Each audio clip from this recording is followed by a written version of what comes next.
Hello and welcome. This is the VCD Roundtable, episode number 54. And the topic of the day is the vDefend Firewall, IDS, IPS, and Advanced Threat Protection.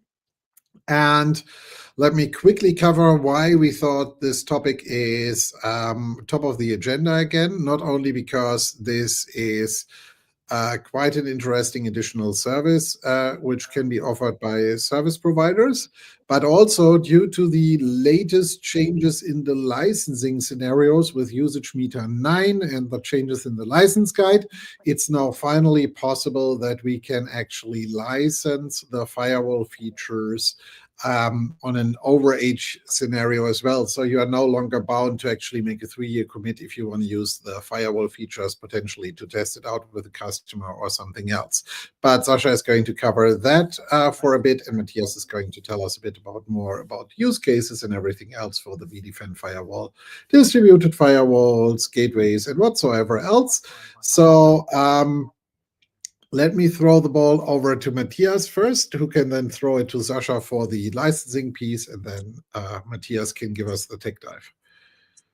Yeah, as always, I just try to take a sip and then I have to talk. It's always the same. Hello, welcome from my side. I'm looking forward to this more technical session again.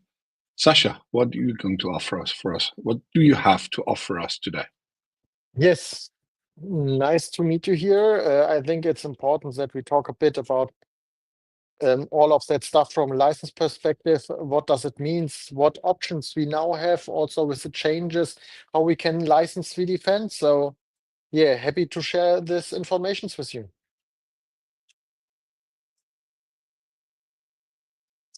Then why don't we start with the licensing part before we get into the tech part?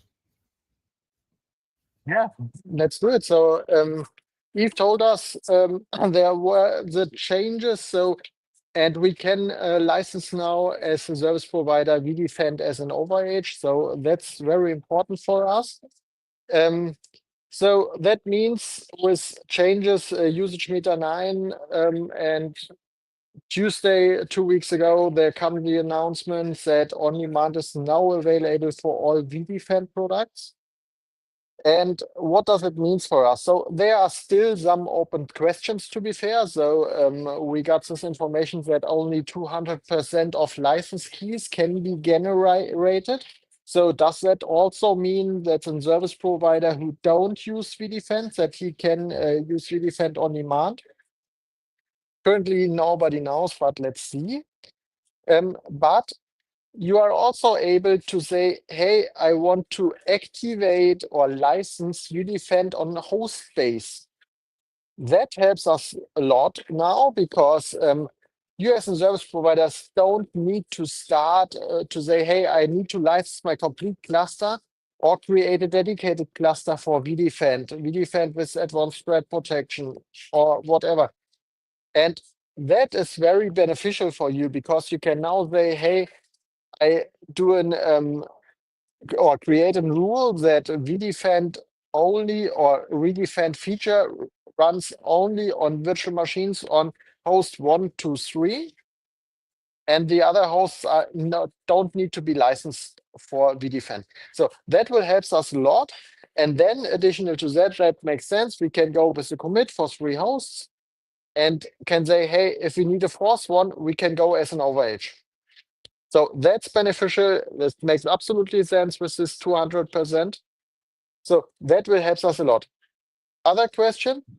But Sasha, let's stick on this one. Let's stick on this one a little bit because let's start a short discussion here because I totally understand what you're talking about, but that introduces a ton of administrative overhead. So it is a solution just to license only a few hosts of a cluster, but it's always a trade-off because on the other hand, you have the administrative overhead to create the TRS groups, to stick virtual machines or to glue virtual machines to certain hosts. What if one host of that group fails, hardware error, whatever? You need to add another host to the group. That load gets redistributed and so on and so forth. So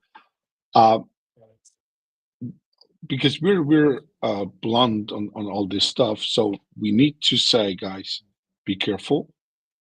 if you go down that route, you have administrative overhead, firstly, and secondly, if you fat finger something, it has a high price tag associated, because if you accidentally add a host to that group, thank you, you pay overage. So I think we should be very honest on that part. Absolutely, but compared to that, the other way is to create a dedicated cluster for VCF if I want to start with VCF, and then I lose the complete flexibility to say, hey, one customer wants to test VCF, advanced threat protection.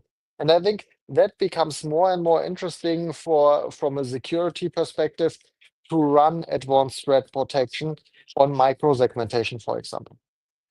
Let's face it, advanced threat protection requires you to actually install the Kubernetes pieces and stuff like that for that special feature set anyway. If you just want to have the baseline features, it's not that bad, but also, I mean, the cost is $100 per year per core for vDefend Basic. So for I the think it's more. 120. 120, yeah.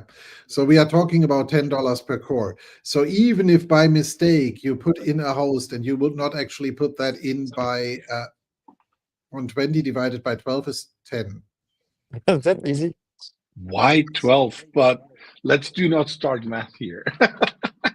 Why Because 12? there is 12 months in a year. Oh, okie doke. I That's was new. thinking about cores, and it's like, how 12, right? No, because We it's always talk 16. So it would be per core a total cost of $10 per month, and typically you don't turn on the host at the first of the month at 0 or at 001 or something like that. I think the overall, yes, if you make the mistake, it's not going to be that bad. Because it's not like you turn on a feature like by mistake an AVI load balancer. That's a totally different piece. I Absolutely. agree, but it's not $10 a month if it's $10 times at least 16.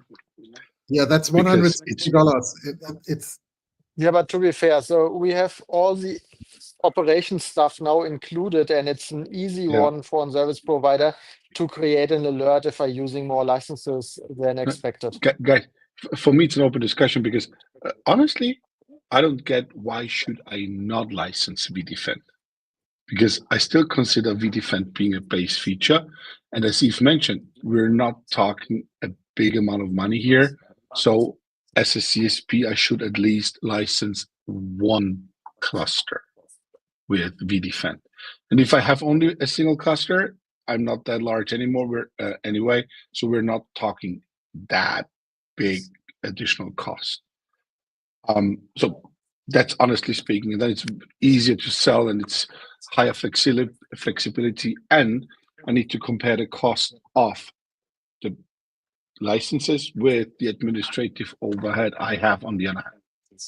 Yeah, the challenge is, I think, and that's what we got out of the meetings with most of the service providers, that they say, hey, I want to start with vDefend, but I can only start with 1, 2, 3 customers and then migrate more and more customers to vDefend.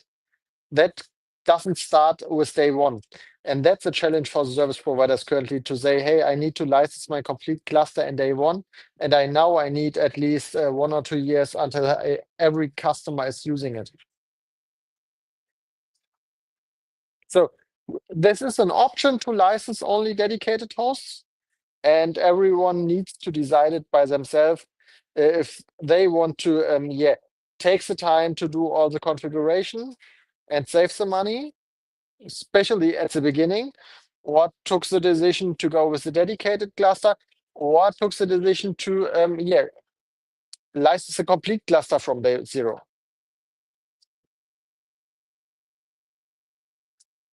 But Matthias, maybe you can tell us a bit more about the features and what we can do with advanced threat protection, with micro-segmentation, and why this is important.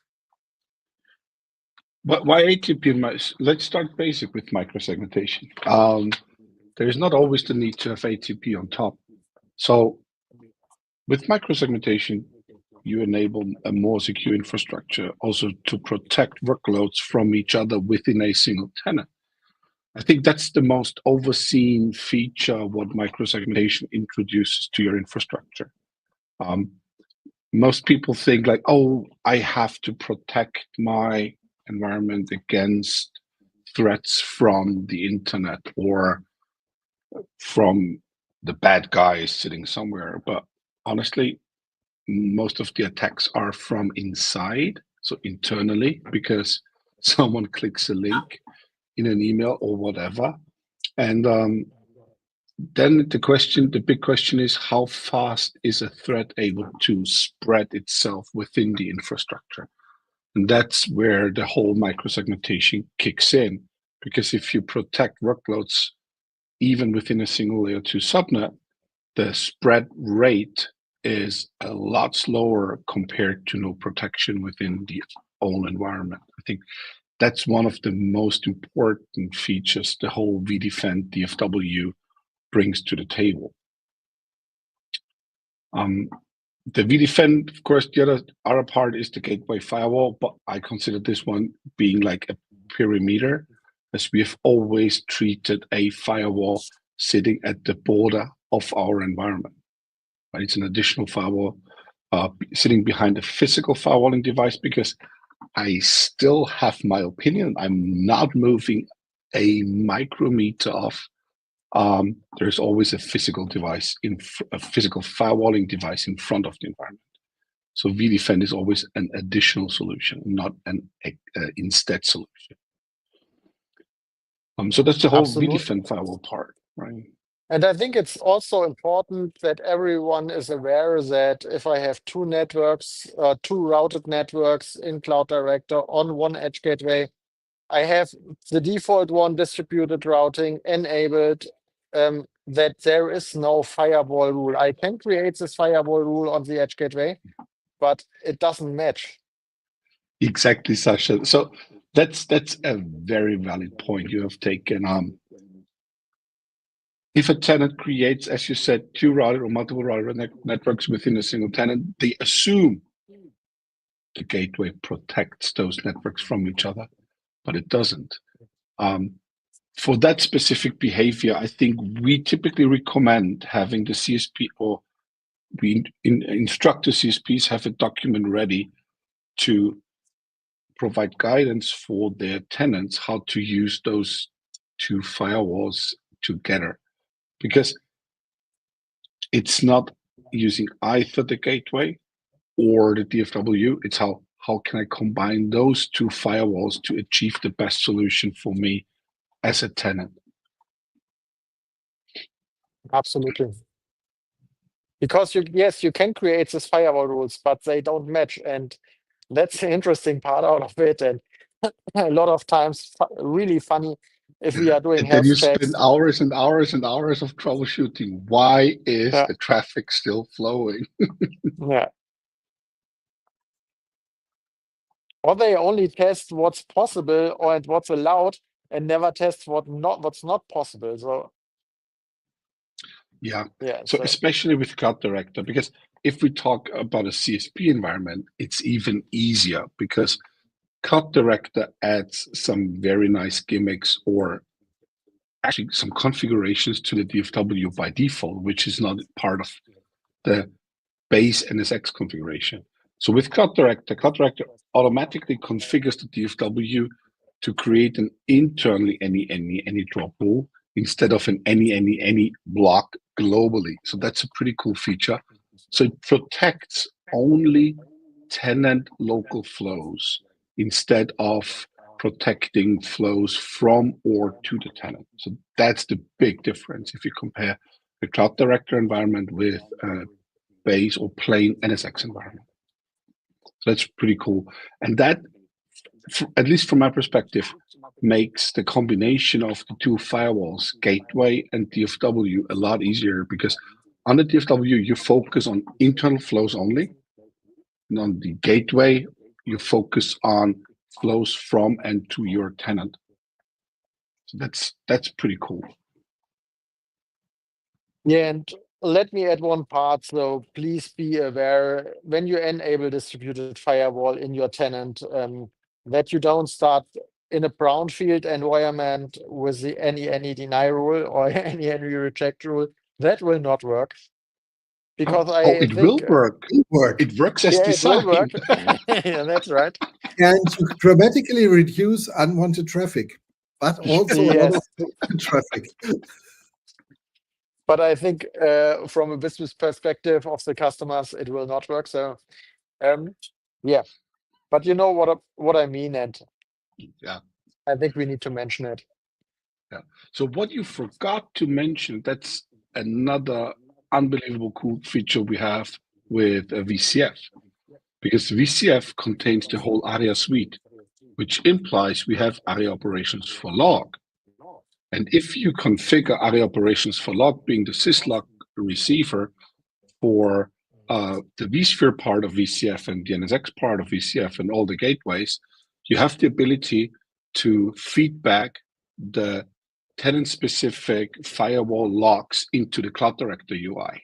So that enables a tenant to troubleshoot their own firewall rule set. That's amazing. But there was one point, or there is one point with the IP addresses. If you have overlapping IP ranges, is this fixed? As far as I know, it should be fixed. Okay. I don't know. We need to look it up. Yeah, maybe we should do it because I heard it again from one service provider that it is not fixed. So, but I never tested it by myself.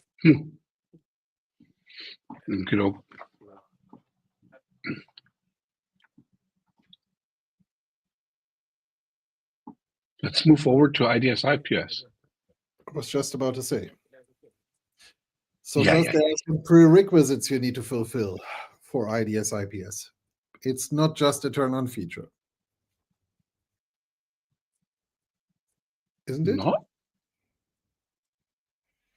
Yeah, you need this crazy Kubernetes cluster, but it should be no longer. Not for basic IDS IPS. You need the Kubernetes for all the other ATP features. Yeah, you're right. So IDS IPS, so ATP contains 4 features as far as I have out of my head. One is IDS IPS. There is the malware protection. Yes. The help me out. It's malware protection, malware prevention. It's the whole visualization thingy, the flow visualization and that part. And there's a 4th feature. IDS IPS is the only feature of ATP which is not dependent on the Kubernetes part. Yeah, that's right. But Eve is right somehow because the big thing with IDS IPS from a CSP standpoint of view is it's not a self-service feature.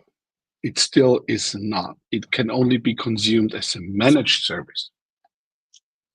But the amazing thing is if you think about gateway IDS IPS, it can be enabled on a per T1 base.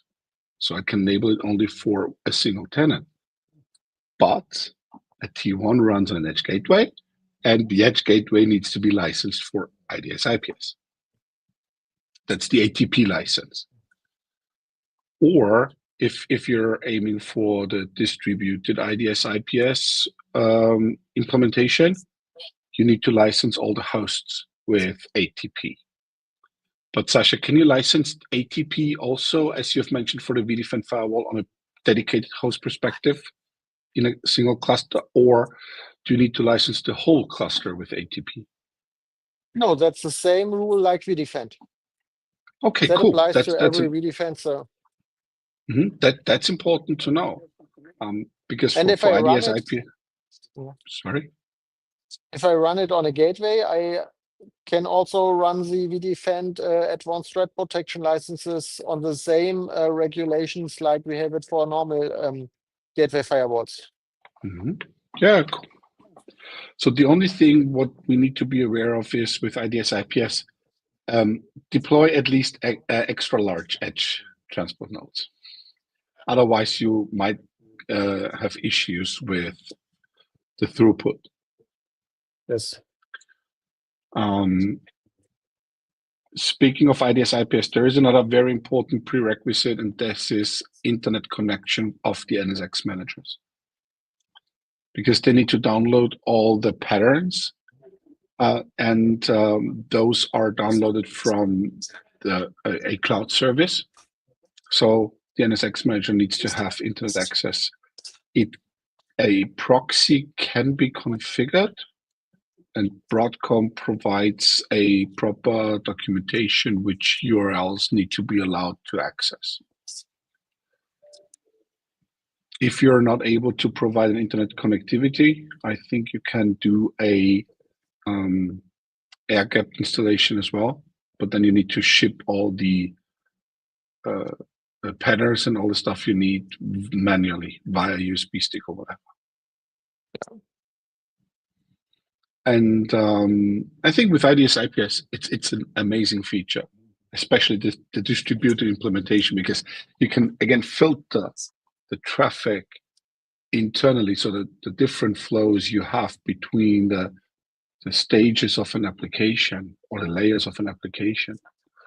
But always keep in mind, do not try to filter every traffic you find in your infrastructure with IDS IPS. That's just consuming so many CPU cycles, so you will barely run any workloads anymore because of just traffic filtering. So before doing IDS IPS, build a proper design, think about which traffic flows to analyze, and configure the redirection rules accordingly. Yes, redirection rules. So you redirect certain traffic flows to the IDS IPS analysis. But that's the same like on the on the physical firewalls. So you're not able to run every traffic through the IDS IPS filters.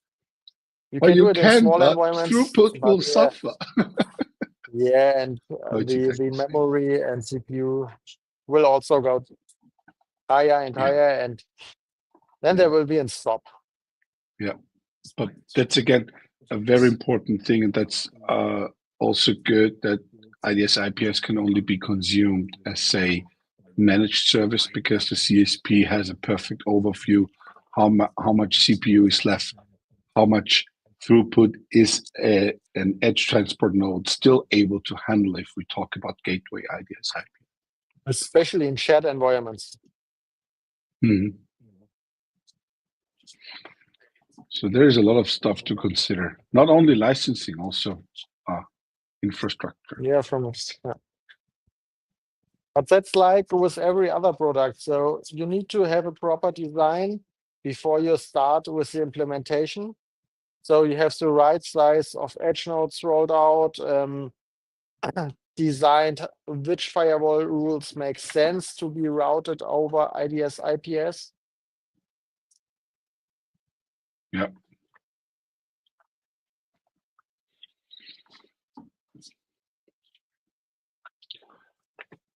Good. So I think when we sum it all up, so on one end we have the licensing changes which make it easier to play around with it or try it out or deploy it at the customer or for individual customers. We have the uncertainty that it is unclear how to deal with that for customers where we have or for service providers who don't have any customer commit for NSX so far, or for vDefend so far, because NSX is always included.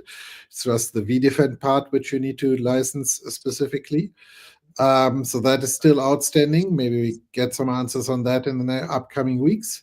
But I think there is a huge opportunity not only from additional features which we have in the system, but also how to actually charge customers for that. And as we discussed last week on the Service Provider Summit as well, is like the importance for service providers to provide additional services you can charge for. So not only technology services, but also manual, like consulting, architecture, etc. services you can charge for is becoming more and more important, because the other thing which happened due to the Broadcom change that everybody has now the same license package, more or less, except for the add-ons, is that the space for VCSPs or for VMware cloud service providers, to take it the long route, has become more competitive, because it's much easier to compare. Before, customers is like, oh, I have feature ABC included with this provider, I don't have it with that one. That is actually far more leveled, so that is going to be quite interesting. So I think overall, it's definitely something service providers should look into. It's definitely something which can open the market for additional features. And potentially from a lot of the other add-ons, it's the one which is the easiest for service providers to monetize. So that being to be said, fair, yeah, go on. Mm. Yeah. So what I want to mention additional to that is with the end of life of Cloud Director and all of this information, so we will not expect that we will get new features out of Cloud Director in the next 1, 2, 3 years until end of life. But your customers will expect that you have new features in your products or in your offer as a service provider. And I think now we need to take a look what products are included now, what can we use, and then offer this product to your customers to show your customers, hey, we are still working, we have still more products available for you. I think that's an important part. Nice closing word, I would say. Matthias, anything to add? Yeah, come up with proper product and packaging, sell it. It's easy to sell, easy to use, easy to consume. Good. So I would say thank you all for listening in today's episode of our VCD Roundtable number 54. 55 is going to come out in approximately 2 weeks. That is going to be from Palo Alto, I think, Sasha. Yes. As far as my head actually is correct. So maybe we have some fantastic news from the VMware mothership and can share them with you. Hopefully we get something. And yeah, that being said, thank you all for watching live today. As always, if you watch us live, which is typically recorded every second Thursday, you can always throw in some questions. Otherwise, thank you for listening to us on all the usual podcast platforms, and hope to see you, hear you again soon. Goodbye. Perfect. Bye. Bye.